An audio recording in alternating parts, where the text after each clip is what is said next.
How heavy is yesterday? Does it weigh on your shoulders? A collection of moments you carry into every sunrise? We gather memories like treasures, polishing the bright ones, hiding the sharp edges of the painful ones. But what if the very act of carrying, of clinging, is the source of our exhaustion? What if the freedom we seek lies not in changing the past, but in loosening our grip in the present? Today, we explore a simple story, a profound Buddhist teaching about the race of life and the art of traveling light. Welcome, fellow travelers on the Noble Wisdom Path. Do you ever feel like you're running a race, but weighed down by invisible baggage? The sting of past hurts, the echo of old regrets, even the sweet ache of joys long gone. They can cling to us, shaping how we experience today and dimming the possibilities of tomorrow. We live in a culture that often encourages us to hold on. Hold on to grievances for justice. Hold on to successes for identity. Hold on to memories for meaning. But Buddhist wisdom offers a counterintuitive perspective. True strength, true freedom, often comes not from holding tighter, but from learning to skillfully let go.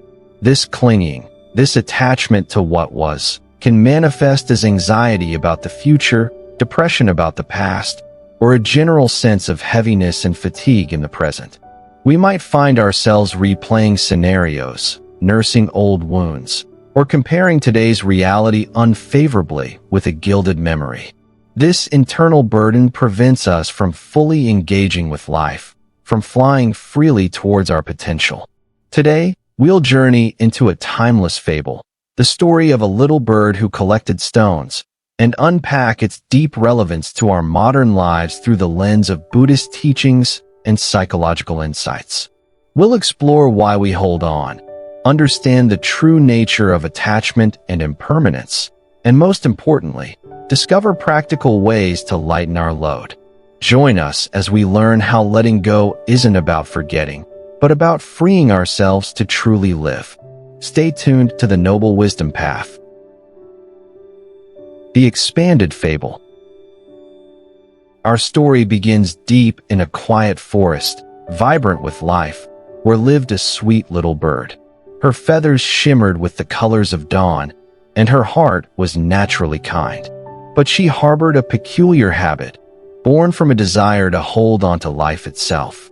The little bird's habit, every day, without fail, whatever she experienced, the warmth of the morning sun, the taste of a juicy berry, the fear during a sudden storm, the sting of another bird's sharp peck, the joy of a shared song, she felt compelled to preserve it. She believed every moment, good or bad, held a lesson or a feeling worth remembering forever. Good memories keep us smiling, she chirped to herself, and bad ones, well, they shouldn't fester in the heart. They should be acknowledged, recorded, and then let go. That last part was harder. So, she developed a ritual. She would find a small, smooth stone. With her delicate beak, she'd painstakingly etch a symbol onto it. A tiny sun for happiness, a jagged line for pain, a spiral for confusion. Then, she'd drop the stone into a small, sturdy cloth bag she carried tied to her leg, a bag that grew heavier with each passing day. Some stones were smooth and bright, representing moments of pure joy, finding a hidden spring, watching a rainbow arch across the sky. Others were dark and rough, etched with the memory of a near miss with a hawk or the loneliness of a cold night. The growing burden. At first, this collection felt beautiful, meaningful. The bag was her treasure chest, a tangible history of her young life. She'd occasionally peek inside, touching a smooth stone and reliving a happy flight, or tracing a rough edge and reminding herself of a danger survived. She believed this archive would make her wiser, stronger. But wisdom rarely comes from sheer accumulation. As days turned into weeks, and weeks into months, the bag grew undeniably heavy. The bright stones of joy seemed just as weighty as the dark stones of sorrow. Her flight, once effortless and soaring, became labored. Taking off required immense effort. flying high above the trees. Once her greatest delight became a struggle. Her wings, designed for lightness and freedom, began to ache under the constant strain. She grew irritable, easily tired. Her focus narrowed to the task of carrying her ever-growing past. Encounter with the wise owl. One afternoon, resting heavily on a branch, she encountered the old wise owl, whose eyes held the stillness of ancient forests. The owl observed her strained posture, the way the bag pulled at her leg. "Little one," the owl hooted softly, "that bag seems a heavy burden for such delicate wings. What treasures do you carry that require such effort?" The little bird puffed her chest slightly. "This holds my life, wise owl. Every joy that made me sing, every pain that taught me caution, every lesson learned. It's my history, my wisdom." The owl blinked slowly. "History is the wake behind the boat, little bird. It shows where you have been, but it cannot propel you forward. Are you flying with your wisdom, or are you being dragged down by your memories? Do you still feel the wind beneath your wings today, or only the weight on your leg?" The bird tilted her head, confused and slightly defensive. The owl's words felt like a criticism of her precious collection. "You don't understand," she chirped, and with a great heave, she launched herself back into the air, flying away from the unsettling questions. But even that short flight felt heavier, more draining than ever before. The free bird's flight. Later that day, struggling near a cliff edge, she saw another bird, much like herself but without any bag, dancing on the wind currents. It swooped and soared, light and effortless, its joyful song echoing through the valley. A pang of envy, sharp and unfamiliar, pierced the little bird's heart. She watched the free bird dive towards a berry bush, pluck a fruit, savor it, and then fly on, leaving the moment behind as easily as it had arrived. There was no stone gathering, no recording, just pure, unburdened presence. For a fleeting moment, the little bird wondered what that freedom felt like. But then, she clutched her bag protectively. These stones were her life. How could she possibly let them go? The inevitable fall, weeks turned into a season. The little bird's bag was now overflowing, stones spilling out occasionally only to be painstakingly retrieved. She could barely flutter a few feet off the ground. Her feathers lost their sheen, dulled by exhaustion and neglect. Her world shrank to the small patch of forest floor she could manage to hop around. Then came a torrential rainstorm. The forest floor began to flood. Panic seized her. She needed to fly to higher ground, to safety. She gathered all her strength, her tiny muscles screaming in protest, her wings beating frantically against the air and the crushing weight. She lifted, just barely, a few inches off the ground, and then she fell. The impact wasn't hard, but the weight of the bag, her accumulated life, pressed down upon her fragile body. She couldn't move. She lay there, trapped beneath the very memories she had so carefully collected, the stones of joy and sorrow now indistinguishable in their crushing effect. As the waters rose, her last breath was a silent gasp under the weight of yesterday. That night, after the storm passed, the wise owl found her small, still form beneath the heavy bag. He closed his ancient eyes for a moment, a silent lament for a life unlived. "Ah, little one," he whispered sadly to the wind. "Memories are feathers for guidance, not stones for anchorage. You tried to carry everything, and in doing so, you forgot how to fly. You forgot how to live." Unpacking the weight, Buddhist insights. The little bird's story, while simple, resonates deeply with core Buddhist teachings about suffering and liberation.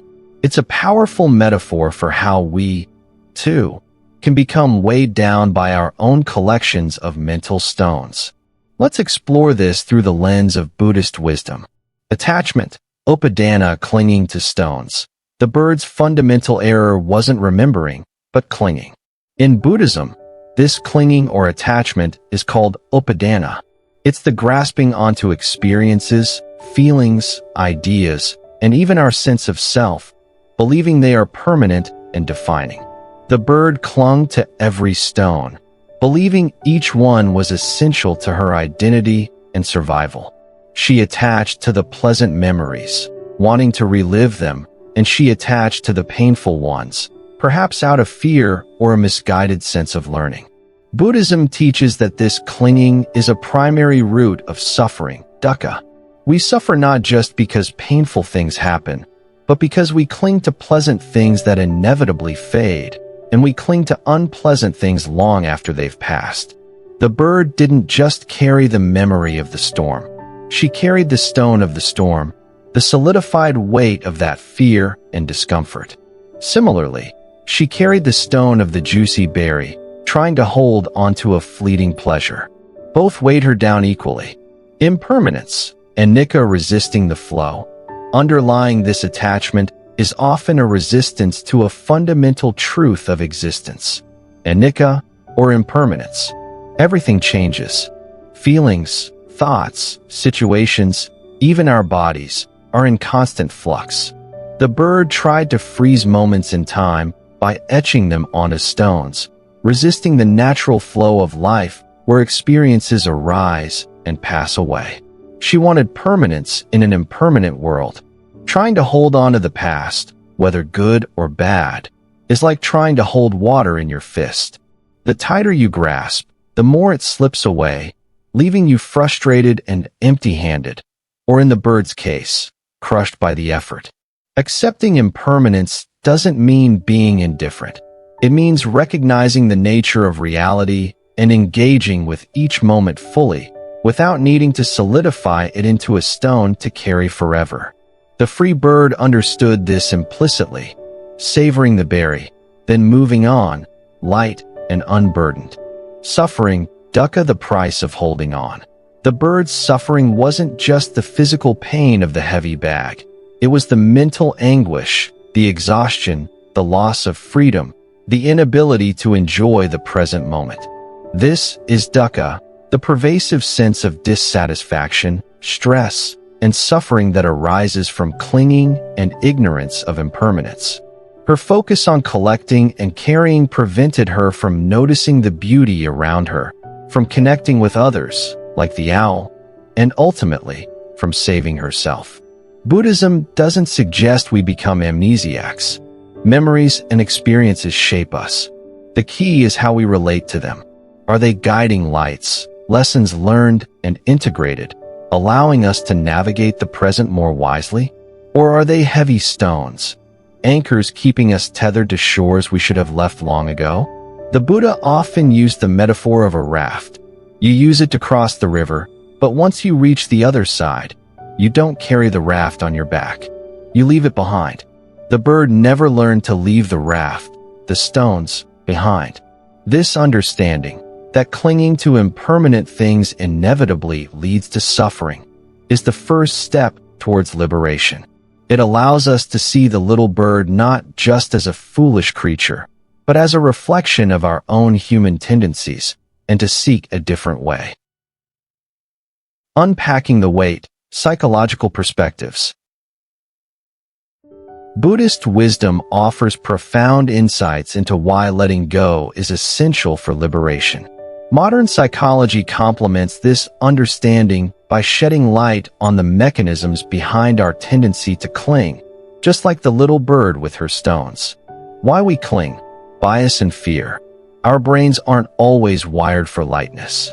We have cognitive biases that make holding on seem natural, even necessary. One is the negativity bias. We tend to pay more attention to, remember, and be more affected by negative experiences than positive ones. The bird might have etched the memory of the hawk more deeply than the memory of the rainbow. This bias likely evolved for survival. Remembering threats kept our ancestors safe, but in modern life, it can lead us to carry an undue weight of past hurts and fears. There's also the sunk cost fallacy. The longer the bird carried her bag, the more effort she invested, the harder it became to imagine letting it go, even when it was clearly harming her. Similarly, we might cling to relationships, jobs, or beliefs simply because we've invested so much time and energy into them, even if they no longer serve us. Letting go feels like invalidating our past efforts.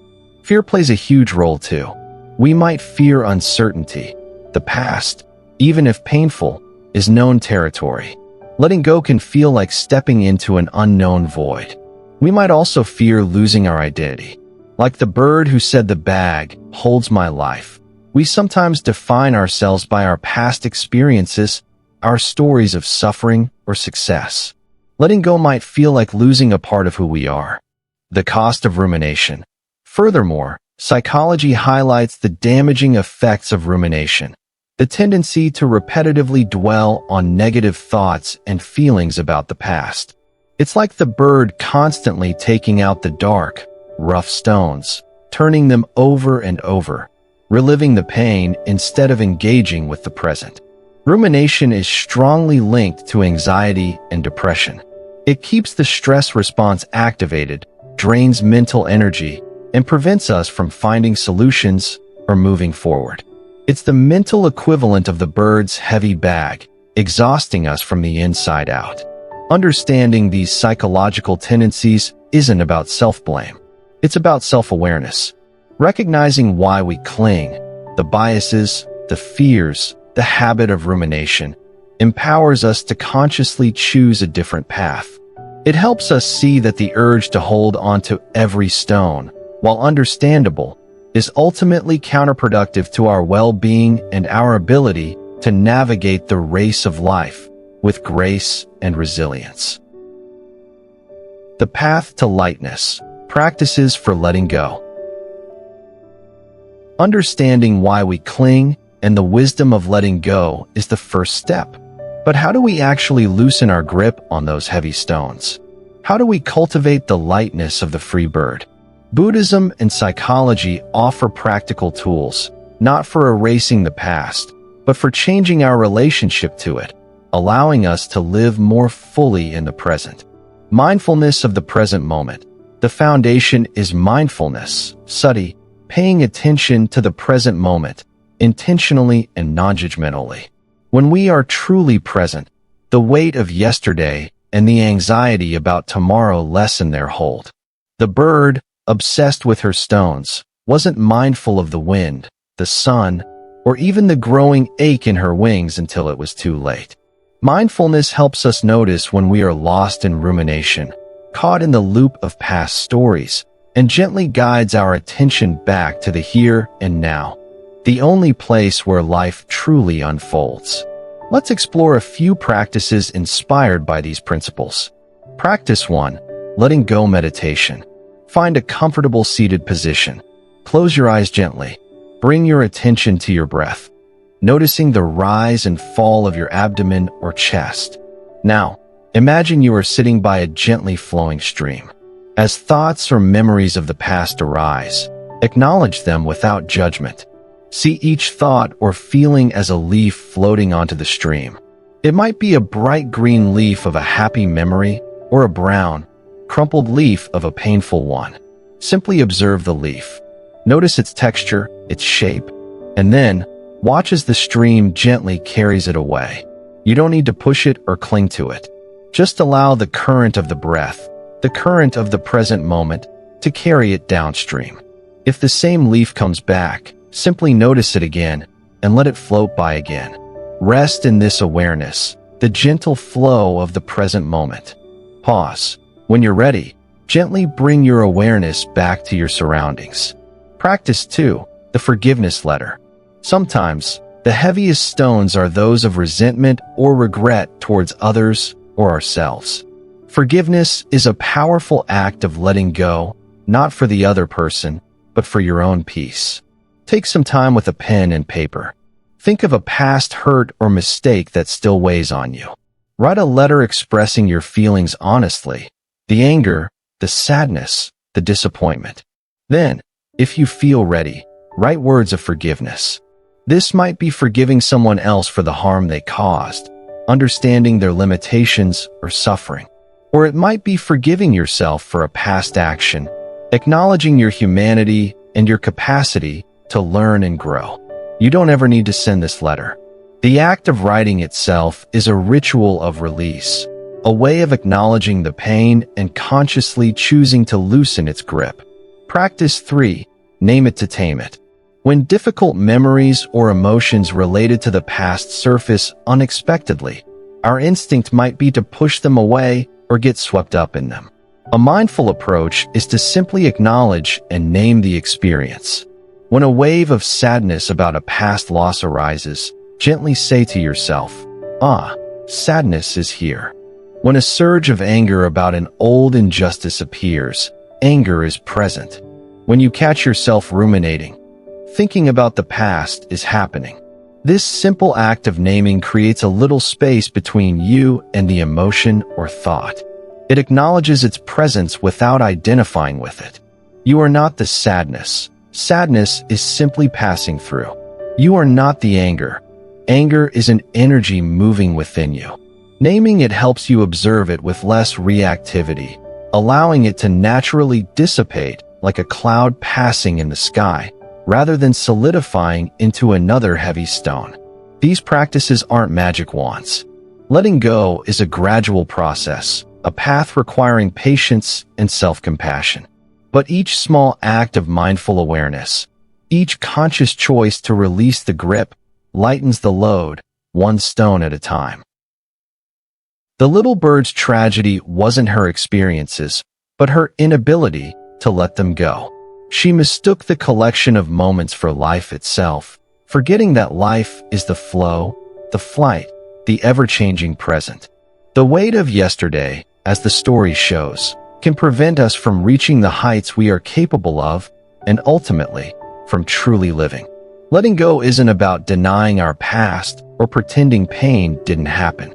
It's about integrating the lessons, honoring the journey, and then consciously choosing not to let those experiences define our present or dictate our future.